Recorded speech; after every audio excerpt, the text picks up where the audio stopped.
తెలంగాణలో మీరు ఎక్కడ పోయినా 50 లక్షలు ఉంది గజం ఎకరం. ఎన్ని మూలకు పోయినా కూడా 100 కిలోమీటర్ దూరం 50 లక్షలు. సో ఇక్కడ ఎప్పుడైతే అక్కడ 100 crores 60 crores 70 crores ఫ్లెచింగ్ అయిందో వాళ్ళంతా ఏం చేసి అమ్మిన ప్రాపర్టీస్ వాళ్ళంతా డిఫరెంట్ ఏరియాస్లో ల్యాండ్సే ఉంటారు. ఇప్పుడు anything alternative you make more money in shares కానివ్వండి, గోల్డ్ బిజినెస్ కానీ, స్టార్స్ అని ఉండొచ్చు, వాళ్ళంతా ఏం పెడతారు sir? Ultimately the need property. జనాభా పెరుగుతుంది, ల్యాండ్ పెరగట్లే. కాబట్టి ఇలాంటి దృష్టిలో పెట్టుకొని మేము ఏం చేసినామంటే టోటల్ గేటెడ్ కమ్యూనిటీ ప్రాజెక్ట్స్, మేము 10 వెంచర్లు చేయకుండా ఉన్న 4 ప్రాజెక్టులు కూడా నీట్గా కస్టమర్తో మంచి ర్యాపో రిలేషన్స్ తోటి మనం మెయింటైన్ చేస్తున్నాం. ఇదంతా డిటిసిపి అప్రూవ్డ్ లేవు with all developments maintenance to కలిపి. ఇదంతా ఎందుకు చెప్పినానంటే మీకు దూరం అనిపిస్తుంది కాబట్టి. మీకు ఇది ఎందుకంటే ఇన్నర్ రింగ్ రోడ్లో ఇన్వెస్ట్మెంట్ లేదు, అవుటర్ రింగ్ రోడ్లో మీరు చేయాలనుకున్నా కూడా ఇప్పుడు మినిమం ₹1,00,000 కదా. RRR మన కళ్ళ ముందు, మనం ఇంత దూరం అనుకుంటూనే మనకు రోజుకి జంప్ అవుతూనే ఉన్నాయి. ఇప్పుడు చూడండి, ఇక్కడ మన హైవే మీద బ్లూ ఫాక్స్, మినర్వా వచ్చింది, వివేరా హోటల్ ఉంది, పెద్ద హోటల్స్ వచ్చేసినాయి, హయత్ హోటల్ వస్తుంది ఇక్కడ మన యాదగిరిగుట్టలో. అండ్ యాదగిరిగుట్ట ఏ విధంగా డెవలప్మెంట్ అవుతుందంటే, ఒకప్పుడు మనకు తిరుపతి, శ్రీశైలం, అన్నవరం, కనకదుర్గమ్మ టెంపుల్స్ ఇవన్నీ ఆంధ్ర రాయలసీమలో వెళ్ళిపోయినాయి. తెలంగాణలో మెయిన్ టెంపుల్స్ ఏమున్నాయి? వేములవాడ, భద్రాచలం, యాదగిరి. వేములవాడ హైదరాబాద్కి 170 కిలోమీటర్లు, అంత పెద్ద అటాచ్మెంట్ లేదు. భద్రాచలం ఆల్మోస్ట్ 350 కిలోమీటర్లు. హైదరాబాద్కి అతి దగ్గరలో ఉన్నది, ఆనుకొని ఉన్నది, అటాచ్మెంట్లో కలిసిపోయింది యాదగిరిగుట్ట. ఓకేనా సార్? పొద్దున వచ్చి సాయంత్రం వెళ్ళే సంఖ్య లక్షల్లో ఉంటుంది, కోట్ల మంది భక్తులు రెగ్యులర్గా వస్తుంది.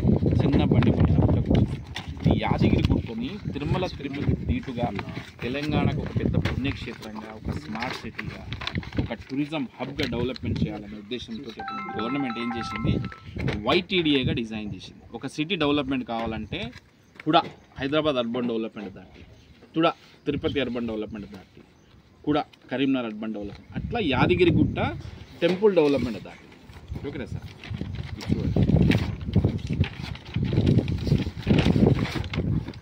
గవర్నమెంట్ ఇది యాదగిరిగుట్ట మాస్టర్ ప్లాన్. ఈ యాదగిరిగుట్ట మాస్టర్ ప్లాన్లో ఈ గుట్టకు కూడా చుట్టూ రింగ్ రోడ్ ఇస్తున్నారు. ఈ గుట్ట చుట్టూ ఇది 300 ఫీట్ల రోడ్, గుట్టకు కూడా రింగ్ రోడ్ ఇస్తున్నారు. సో టోటల్గా ఈ మధ్యలో ఇదంతా పాత గుట్ట, ఇదంతా కొండ మీద తీసుకెళ్ళేది కదా, ఇదంతా కొత్త గుట్ట. దీని మీద ఏంటంటే ఎన్ని కుల సంఘాలు ఉన్నాయి, అన్ని కుల సంఘాల గెస్ట్ హౌస్లు, కాటేజ్లు, రెస్ట్ హౌస్లు, ఇప్పుడు ప్రైవేట్ కంపెనీస్ వాళ్ళకి 1500 గజాలు, 2000 గజాలు, 3000 గజాలు, 5000 గజాలు ప్లాట్లు ఉన్నాయి. పైన మీరు గమనించి ఆ ప్లాట్స్ అని అలాట్ చేస్తున్నారు.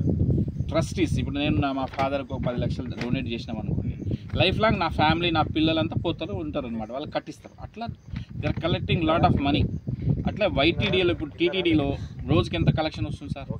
2 కోట్లు, 3 కోట్లు, 5 కోట్లు కూడా వస్తుంది, 4 కోట్లు, మినిమం 3 కోట్లు అయితే ఉంది తిరుపతికి. యాదగిరిగుట్ట ఆదాయం అంటే ఆదివారం వస్తే 1,20,00,000, 1,30,00,000 వస్తుంది. మిగతా రోజుల్లో 40 లక్షలు, 50 లక్షలు అట్లా వస్తుంది. ఇప్పుడు ఏంది, హైదరాబాద్కి ఏంటంటే సముద్ర తీరాలు ఏం లేవు, ఏమైనా వీకెండ్ వచ్చినా గుట్టకు పోదాంపా. ఎందుకు గుట్టకంటే గుట్ట సరౌండింగ్లో 3 టెంపుల్స్ ఉన్నాయి. ఒకటి యాదగిరిగుట్ట, ఓకేనా సార్? ఒకటి వచ్చేసి మీకు స్వర్ణగిరి టెంపుల్, మీరు చూసారా వస్తుంటే, చాలా బ్యూటిఫుల్ ఉంటుంది టెంపుల్. అది దాటిన తర్వాత సురేంద్రపురి, దాంట్లో మనకి కొలన్పాక, ఇన్ని టెంపుల్స్ ఉన్నాయి ఇవన్నీ. సో ఇదంతా ఫ్లోటింగ్ అనేది రెగ్యులర్గా వస్తుంటుంది రోడ్డు. సో ఇప్పుడు మనం పోయినా తరాల పైన దేవుడు ఎక్కడ కూడా నిత్య కళ్యాణం పచ్చదు. సో ఆల్మోస్ట్గా ఈ సరౌండింగ్లో ప్రాపర్టీస్ అప్రిషియేషన్ అదే ఉండాలి, రేట్స్ అదే. ఇది ఎంత ఎందుకు చెప్పినామంటే మీకు జస్ట్ క్లారిటీ గురించి, మనం ఎంత దూరంలో ఉన్నామనేది. ఇది మన ప్రాజెక్ట్స్. ఓకే, టోటల్లీ ఇప్పుడున్న ప్రాజెక్ట్.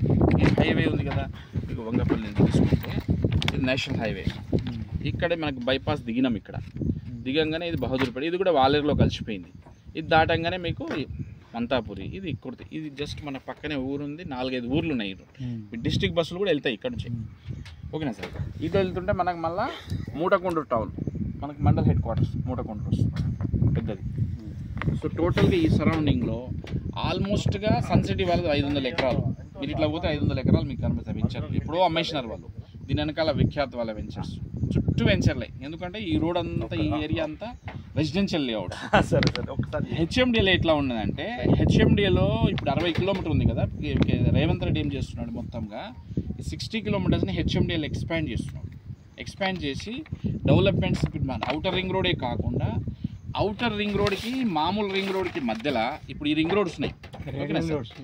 రీజనల్ రింగ్ రోడ్ కాకుండా మళ్ళీ గ్రీన్ ఫీల్డ్ అని డైరెక్ట్ రోడ్ 90 degreesలో ఒక రోడ్.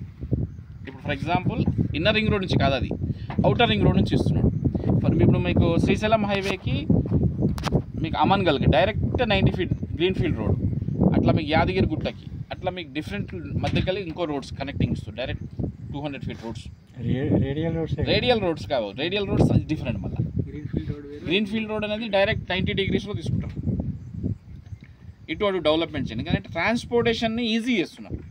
ఈజీ అయినప్పుడు డెవలప్మెంట్ వస్తుంది. డెవలప్మెంట్ అన్నప్పుడు ఒక రోడ్డుకి ఇంకో రోడ్డుకి యాక్సెస్ ఈజీగా అట్లా గ్రీన్ ఫీల్డ్ రోడ్స్ అని ఇప్పుడు డైరెక్ట్ ఇచ్చేస్తున్నారు చాలా వరకు. రేడియల్ రోడ్స్ అనేది ఇప్పుడు ఇంటర్నల్ రోడ్స్ ఉన్నాయి కదా, దీని రేడియల్ రోడ్స్, దీన్ని పెద్దగా చేస్తారు, అది కాదు. మీకు గ్రీన్ ఫీల్డ్ రోడ్స్